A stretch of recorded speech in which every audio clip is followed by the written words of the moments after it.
Hey, Roger Marsh here. I'm the director of Raceway Ministries, and we're excited about the upcoming IndyCar weekend at Iowa Speedway. And we're very excited about some of you who are going to be involved in helping us with that weekend. I have with me today Glenn Spoolstra, who is the director of what's been known as Windy City Raceway Ministries for a long time. Glenn also is the chairman of our board of directors for the Raceway Ministries organization nationally, and he also serves as the director of ministry development. So, Glenn, thanks for joining us today to talk a little bit about what's coming up in Iowa. Why don't you kind of give us a thumbnail sketch of what's going to be happening there? And then I've got a couple of questions I'd like to ask you about how it's all going to unfold. Okay. Well, thanks for having me, Roger, and Yeah. thanks for everybody that's joining us. We're looking forward to meeting you all, and hopefully this video will answer some questions that you may have. And just to give you an idea as to how we got here, a number of years ago, Kurt Van Ord came and ministered to when in with Windy City at Chicagoland Speedway, and Kurt and I have developed a friendship, and we've ministered together at a number of different tracks. And as you know, Kurt gets very excited about stuff, so we're hoping to put some information on what we're going to be doing. So we're going to be basically working with the fans on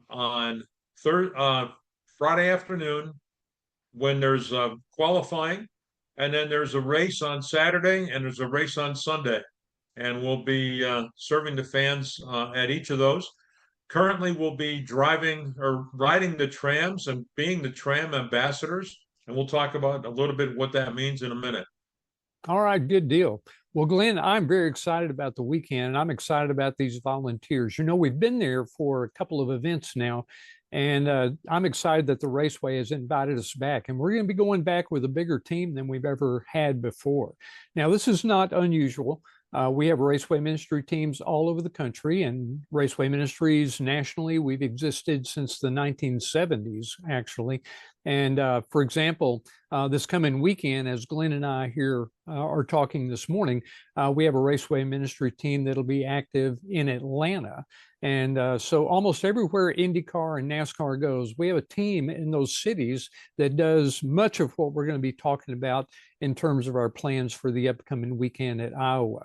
So Glenn, to get started, how about a little bit of a designation between IndyCar fans and an IndyCar event and NASCAR fans? Much of what we do is NASCAR, and we've learned along the way that it's two different kinds of crowds and really two different kinds of events. So talk about that a little bit so our volunteers will kind of have an idea.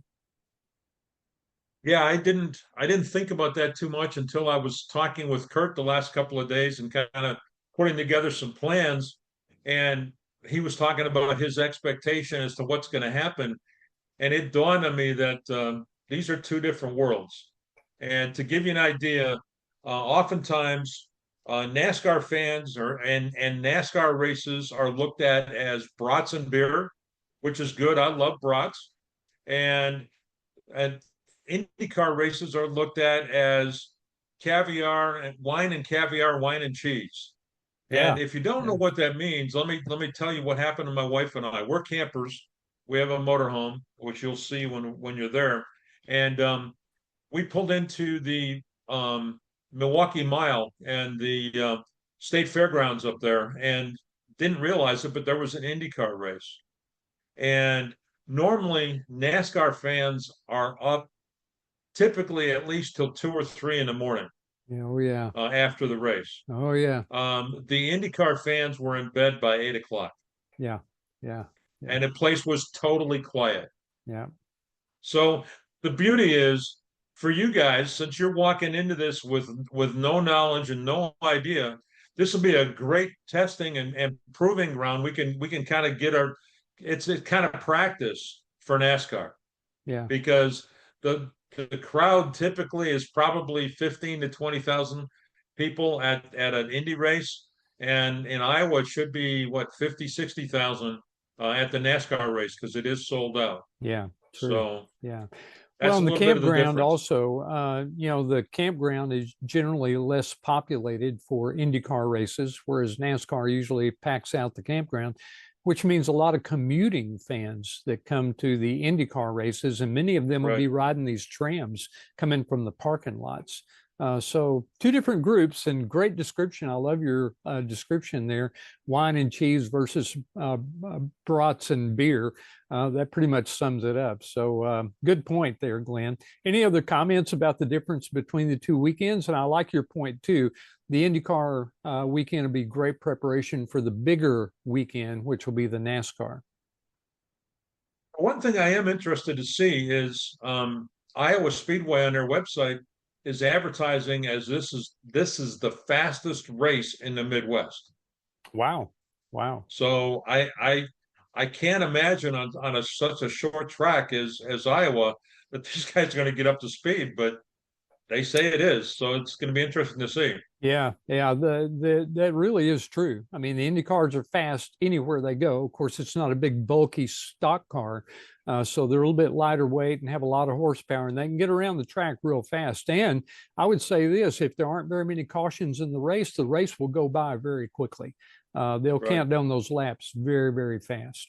Well, let's talk a little bit about what the actual role is going to be. You mentioned trams and what we're going to be doing on the trams. Give us a little bit better description of what that's going to look like. Well, as Roger mentioned, the trams will run between the parking lot and the main entrance to the gate, and they'll also run from the campgrounds to the main entrance to the gate. And our role is going to be being campground, or excuse me, tram ambassadors. And what that means, Kurt indicated, as well as Pastor Josh indicated, that both of these churches that are participating with us are preparing cookies. So it's a cookie is a phenomenal way to be able to establish a relationship with people, and they will come and sit next to you the next time they're on the tram because they want to see what kind of cookie you got. Yeah, yeah. And we'll also be responsible for closing the ropes on the trams, and we'll also have people that will stay at the tram stop to engage the people while they're waiting in line. Yeah. And you're sitting there, okay, Glenn, that scares the heck out of me. What am I going to do? Well, we've got some tools for you. Number one, we've got a card. I don't know if you can see this, but it says why we are here. And essentially, it says, we are just a group of volunteers who enjoy sharing the love of Jesus Christ by serving others. No strings attached. We believe that if Jesus were here on earth today, he would be serving others in a way that would surprise most of us. So we are very glad you gave us the privilege to serve you today. And it refers to our website. On the other side, there's also a QR code that goes to the testimony of Michael McDowell, who's one of the NASCAR drivers. We also have for you name tags. And these name tags say Raceway Ministries, how can I pray for you? And then your name will be underneath. And basically, folks, we've found that people are willing to talk if they're asked.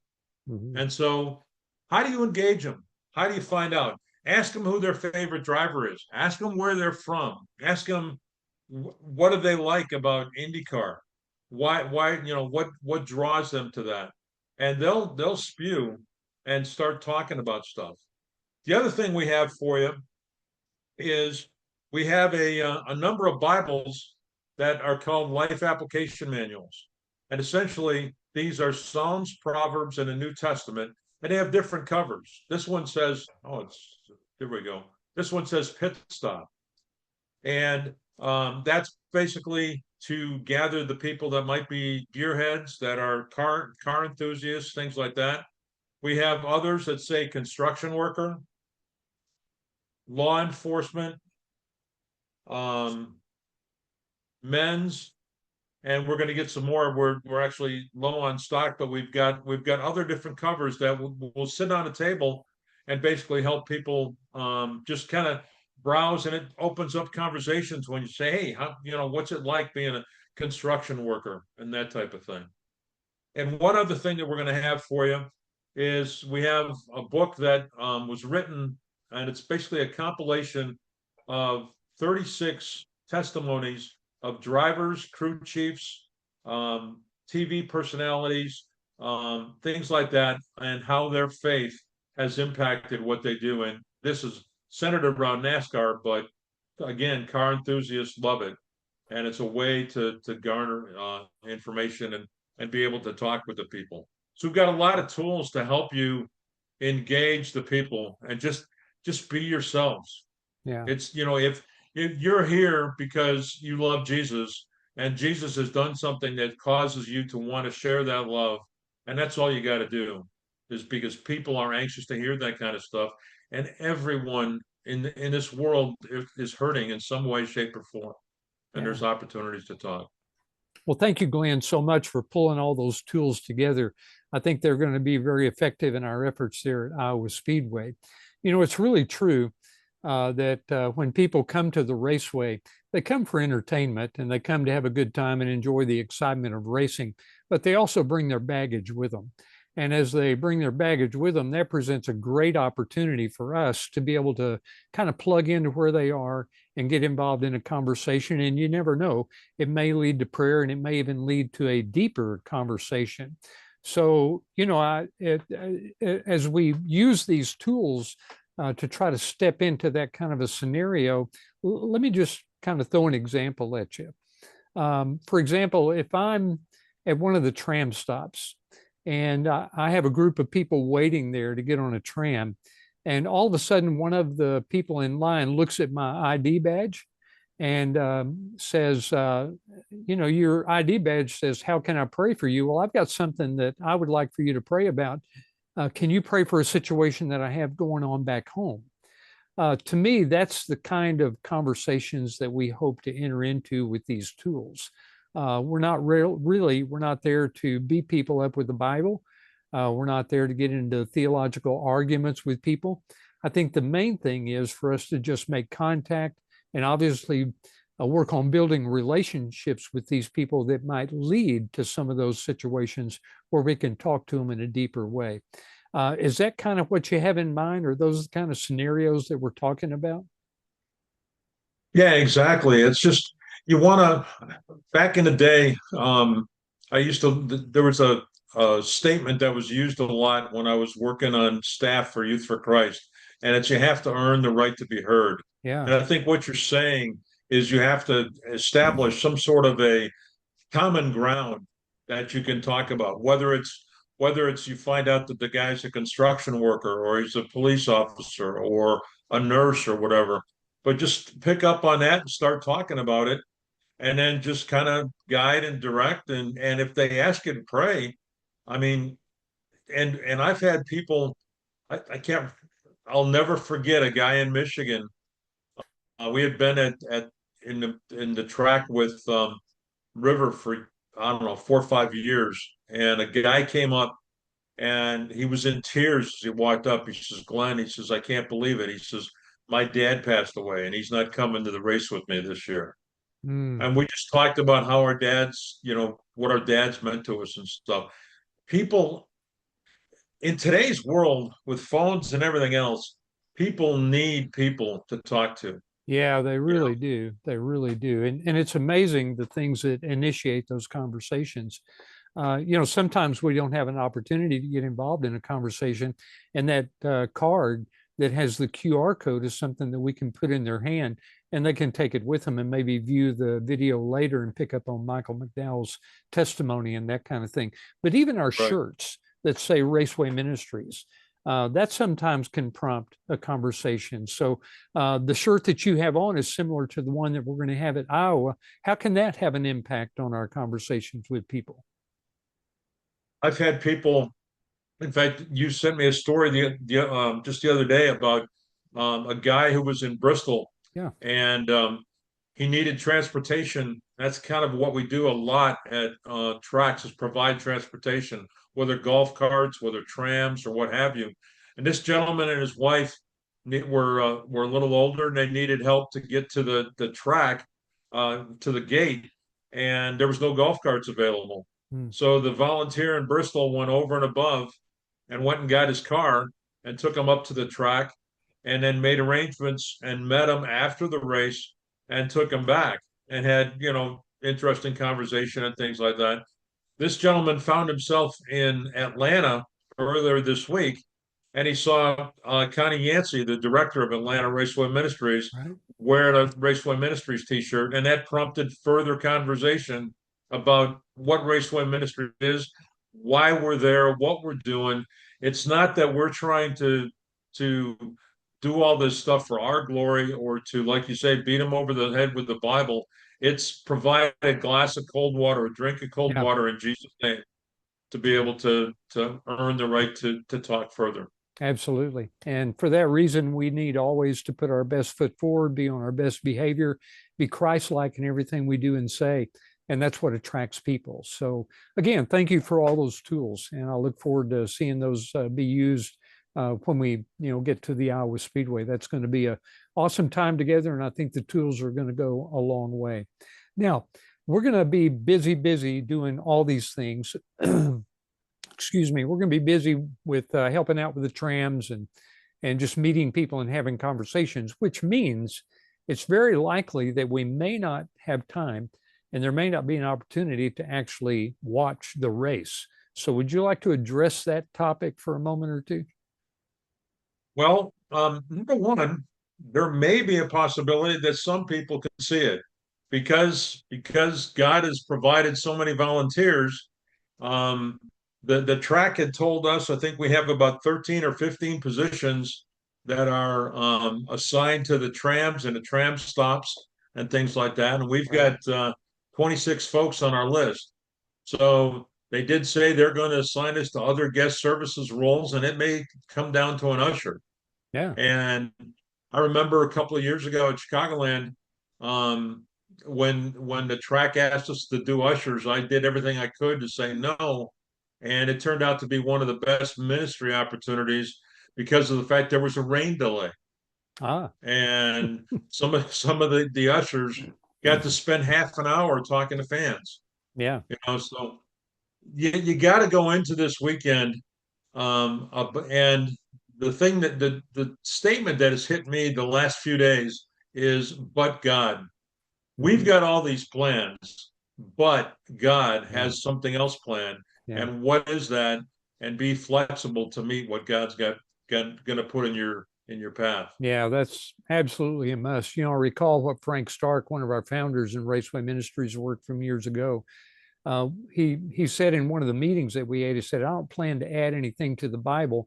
He said, but I would say this as a kind of a hint as to how Raceway Ministries works. Blessed are the flexible, for they shall not be bent out of shape. So, you just got to be open and got to be ready for what God has in mind. That's by far the most important thing, for sure. Exactly. Well, in the midst of it all, we're there to share the gospel and to get into conversations with people about Jesus and about who he is and about their relationship if that opportunity comes up. But one of the other dimensions of what we do is actually working in lockstep with the Speedway to make sure the fans have a good experience. So talk about that a little bit in terms of our role there to enhance the fan experience of those who are there as guests at the Speedway. Yeah, one of the things that goes a long way, and one of the reasons Raceway Ministries has found favor at a lot of tracks is because we're not there for ourselves. We are there as ambassadors for the track. Yeah. We it's not a right for us to be there, but it's a privilege. The Yes. fact that the track and NASCAR works alongside of us, calls us when they have needs, and so we want to do whatever we can to be the advocate for the track. If Sure. you got a fan that's upset about something or a decision or a way that they're running the tram doesn't make sense, don't agree with the fan. Just advocate on behalf of the track and say, hey, this is why they do that. And they're trying to make it the best for you. And let me help you. Maybe I can give you a cookie. Maybe I can give you some water or anything else to just help ease whatever's got the fan frustrated. Yeah, yeah, absolutely. And I think if we are on our best behavior as God's people, as Christians, I think it's just going to be natural that we're going to put our best foot forward and represent the track well. at the same time. Right. You know, I've often told some of the staff at Speedways when I've met, particularly when we're trying to start a new ministry team at a track where we've never been before, many times I'll look at the director of operations or the president of the Speedway, and I'll tell them, look, we're just trying to give your fans one more good reason to buy a ticket and come back again. And we want the staff at Speedway to know that we're on their side and we're there to benefit them. We're there to be a blessing and not a burden. So that's always the case. And I trust that that will happen at Iowa. It already has. You know, our previous experience there has been very positive. As a result, they asked us to come back. So we have another opportunity created because we were doing everything we could to have the fans have a good experience while they're there. Now, there's a personal side of this too. You know, while we're there at the Speedway, particularly this time of year, it's going to be hot. The days may be long. And, you know, some of us are elderly. I'm 73. You're a little bit younger, I think. And then some of our volunteers may be elderly. Some of them may be, you know, youngsters that have all the energy in the world. Regardless, it's going to be important that we take care of ourselves while we're there. So speak to some of the things that we need to keep in mind just to take care of ourselves and make sure that we're good, healthy, robust volunteers that can do the work that we've been called to do. One of the main things I would say is follow the rule of hydrate, hydrate, hydrate, hydrate. Yeah. Especially we're sitting here on Thursday and I'm in Chicago and we're right on the edge. It was only 90, 94, 98 today, something like that. So we're on the edge of the super hot weather. But it's been unbelievable the number of umpires and baseball players and things like that have gone down this week with the heat. And these guys are in much better shape than me. And so whatever you have to do to hydrate, you know, water, Gatorade, whatever, make sure you take care of that. And whenever you have the opportunity, get out of the sun. If there's a small piece of shade, stand in it and take advantage of it. And if you don't feel well, let somebody know. We'll get somebody in place to take care of you because we did have someone that ended up going to the hospital last year with heat stroke as well. So it happens, guys. So don't think, oh, I can tough it out. No, hydrate, hydrate, hydrate. And if you don't feel well, say something. Yeah. Good points. Very, very good points. We need to keep safety in mind. We can't be of any benefit to the Speedway or anyone else if we're not healthy. And so these are things that we certainly need to keep in mind. And I would imagine between the raceway I would imagine that between the raceway and our own supply of drinks, there should be plenty of water, Powerade or Gatorade, whatever the sponsor is for that particular race venue. Those things should be around. So take advantage. If somebody comes around on a golf cart to deliver water and ask you if you need one, take it, you know, and go ahead and hydrate yourself or keep it for a little bit later. All the other things you said are right on target, Glenn. Now, I'm looking so forward to being there in Iowa and working with the team. And all the things that we've gone over are very, very important things to consider and keep in mind. And there probably are other things that we'll maybe stop and share and talk about even while we're there. But can you think of anything else that we need to hit on today, Glenn? The only other thing that I wanted to mention is we haven't received the schedule or the way that the track wants us to assign people, but Lord willing, it looks good that we will have the opportunity to assign breaks. So I want you to know that we'll have breaks in the schedule where you can get out of the sun and just chill out for a little while. And also because of NASCAR requirements and stuff, I do have everybody's birthday. So those of us that are of the older generation or more mature generation, let's say. I like that. I'll be able to take that into consideration when I'm assigning people too. Good. So I'll look out for all of us that need the extra help. All right, good. That's good. Thank you, Glenn, for taking care of us. I appreciate that.